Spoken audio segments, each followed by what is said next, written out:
Inilah Buletin Dakwah Kafah edisi 348, 15 Zulhijjah 1445 Hijriah atau 21 Juni 2024 Masehi dengan judul Bahaya Ulama di Pintu Penguasa.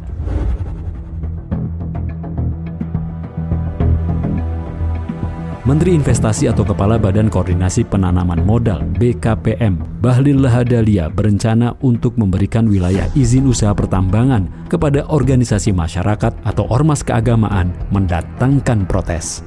Alasan pemerintah memberikan konsesi pertambangan kepada ormas karena mereka berjasa pada bangsa dan negara. Selain itu, juga agar izin usaha pertambangan jangan hanya dikuasai oleh perusahaan-perusahaan raksasa. Sejumlah ormas keagamaan secara terbuka menolak. Konferensi Wali Gereja Indonesia atau KWI, Persekutuan Gereja Indonesia atau PGI, dan Huriah Kristen Batak Protestan atau HKBP termasuk yang menolak.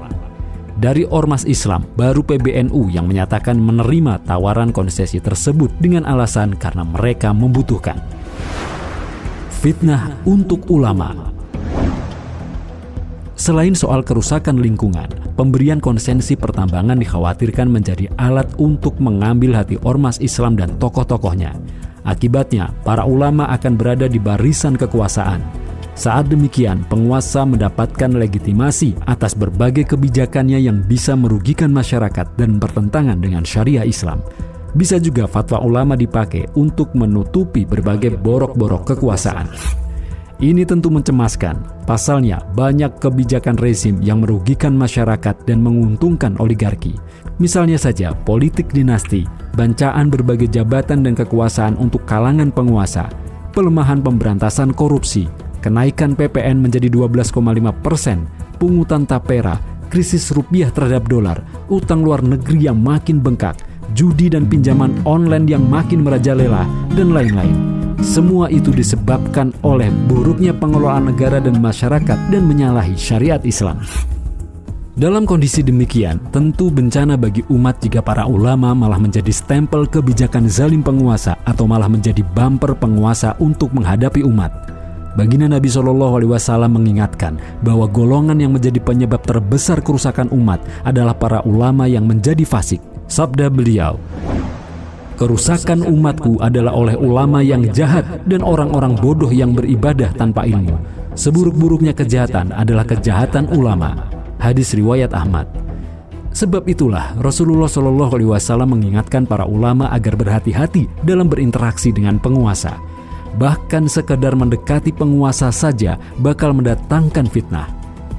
Sabda Nabi SAW, "Siapa saja yang mendatangi pintu-pintu penguasa, niscaya terkena fitnah. Tidaklah seorang hamba makin dekat dengan penguasa, kecuali makin jauh dari Allah." Hadis riwayat Ahmad, Abu Daud, Al-Baihaqi, Ibnu Adi, dan Al-Bukhari dalam Tahrik Al-Kabir. Kedekatan dengan penguasa bisa membuat para ulama makin jauh dari Allah. Dalam riwayat lain, ada perintah untuk menjauhi pintu-pintu penguasa. Rasulullah SAW bersabda, "Waspadalah kalian terhadap pintu-pintu penguasa, karena sesungguhnya hal itu akan menyebabkan kesulitan dan kehinaan."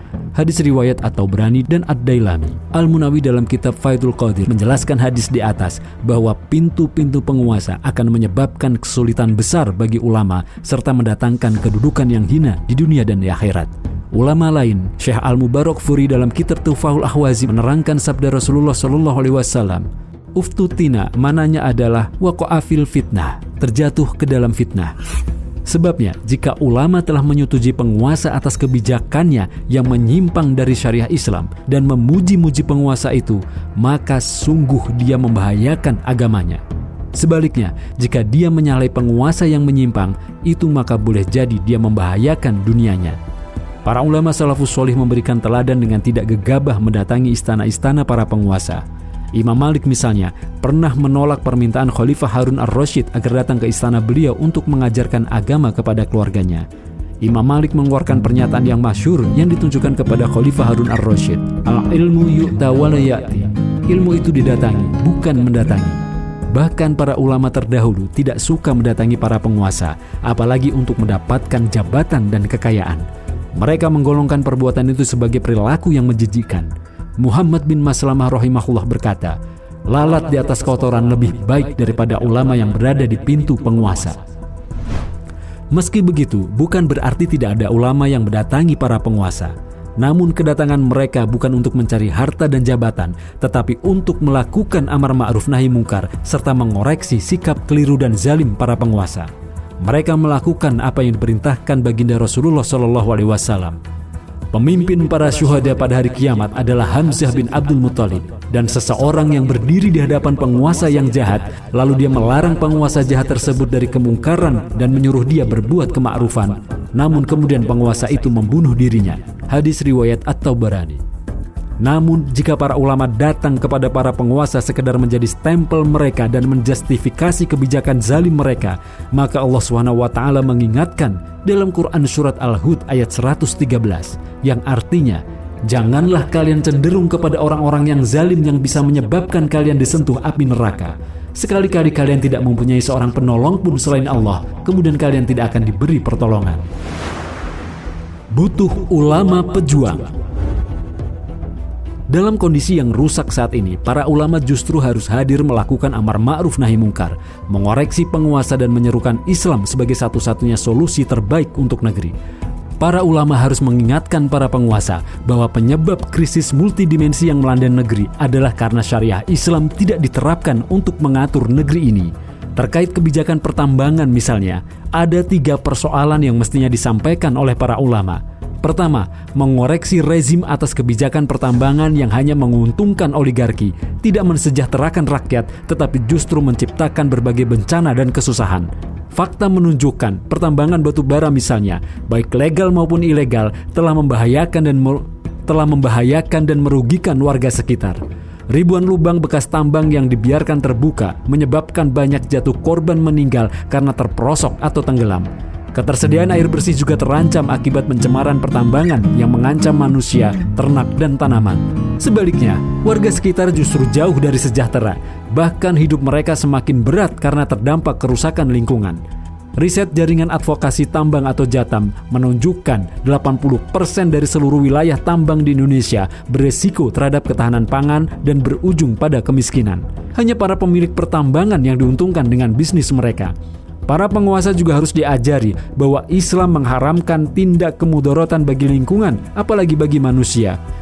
Nabi SAW bersabda, tidak boleh ada kemudorotan, juga tidak boleh menimpakan kemudorotan kepada orang lain. Hadis riwayat Ibnu Majah. Kedua, para ulama harus menyampaikan kepada para penguasa hukum Islam terkait pengelolaan tambang yang semestinya dipegang dan dikelola oleh negara untuk mensejahterakan rakyat. Nabi SAW pernah menarik kembali konsesi tambang garam yang sempat diberikan kepada Ubaidah bin Hammal setelah tahu depositnya berjumlah besar. Hal ini menjadi dasar hukum bahwa tambang-tambang yang memiliki deposit yang besar adalah milik umum. Haram hukumnya diserahkan kepada swasta, baik perusahaan maupun ormas. Para ulama seharusnya menyerukan pencabutan berbagai undang-undang yang mengizinkan swastanisasi berbagai sumber daya alam. Sebabnya, semua itu bertentangan dengan syariah Islam.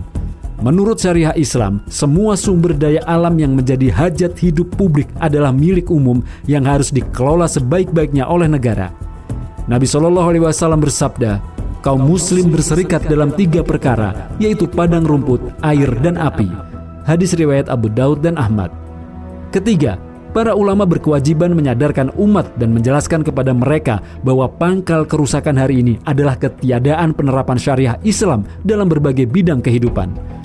Allah SWT telah mengingatkan dalam Quran surat Al-An'am ayat 153 yang artinya, ini adalah jalanku yang lurus, ikutilah jalan itu dan janganlah kalian mengikuti jalan-jalan yang lain.